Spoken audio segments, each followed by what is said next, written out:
I spoke with you during the commercial break, huge Laker fan. So I'm speaking obviously as a journalist, but also as a fan.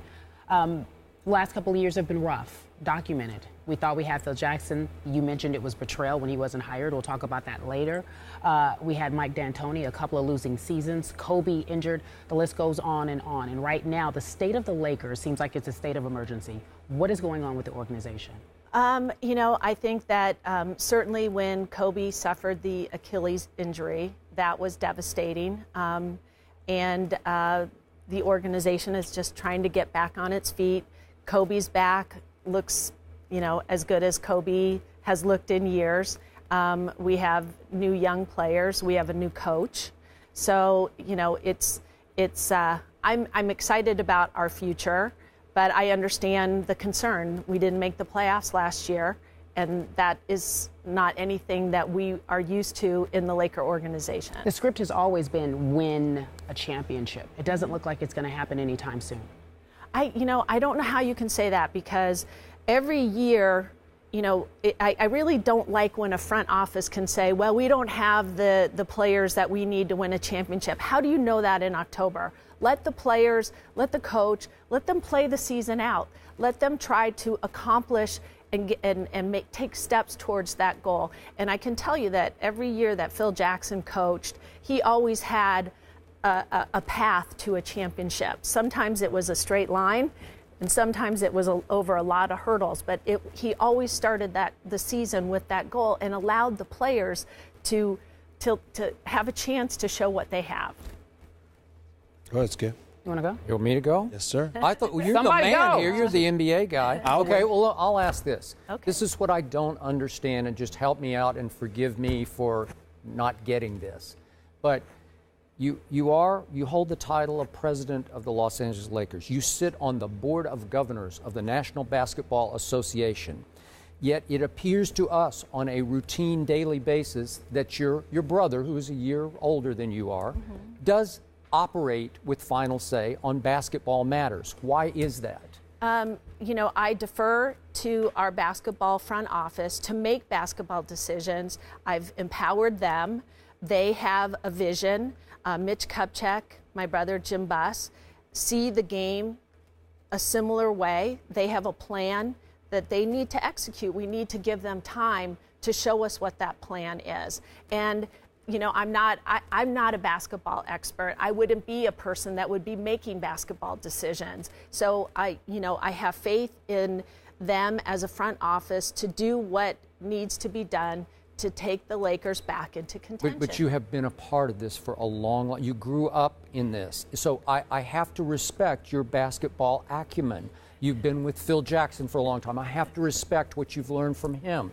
So I have to respect that your better judgment would occasionally tell you, no, we should do this instead of that. Well, I think that when there was an opportunity, when Mike Brown left and they were looking for a new coach, they spoke to Phil.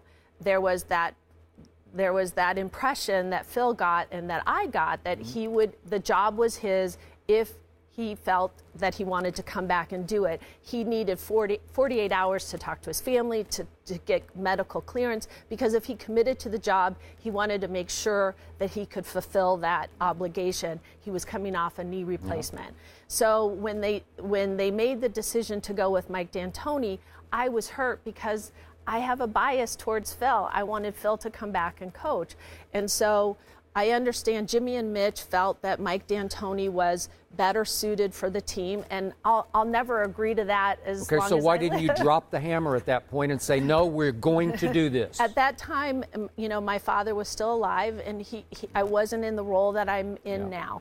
And certainly having Phil around was maybe a source of conflict for me and my brother, but now Phil has moved on. He's got another job. There is no source of conflict, and I'm behind our front office 100%, and I feel that my job is to give them all the tools that they need to be successful. So we have the best fans, the best arena, the best broadcast partners, the best sponsors. I've done all that I need to do. Now it's up to them to do their job.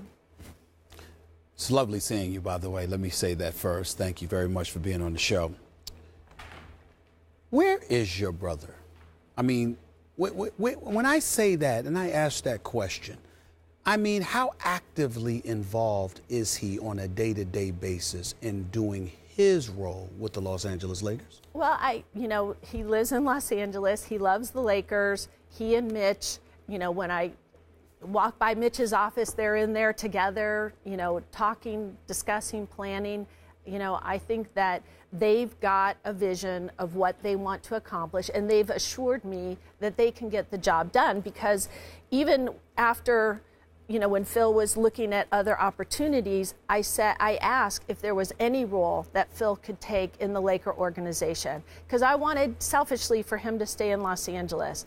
And my brother said that there was no room for Phil in the organization or for anybody else. So he and Mitch have it covered. They've assured me that they can get the job done. Do you believe that your brother came to that conclusion strictly due to basketball reasons, or is there personal animus between himself and Phil Jackson that leads to him wanting just him and Mitch to run the show and not including Phil Jackson? Well, at the time, I can't answer for Mitch or for Jimmy, but I could understand where they may feel there was too many cooks in the kitchen. And Phil is a very strong personality, and Phil has a very clear vision of what he believes the game should be about.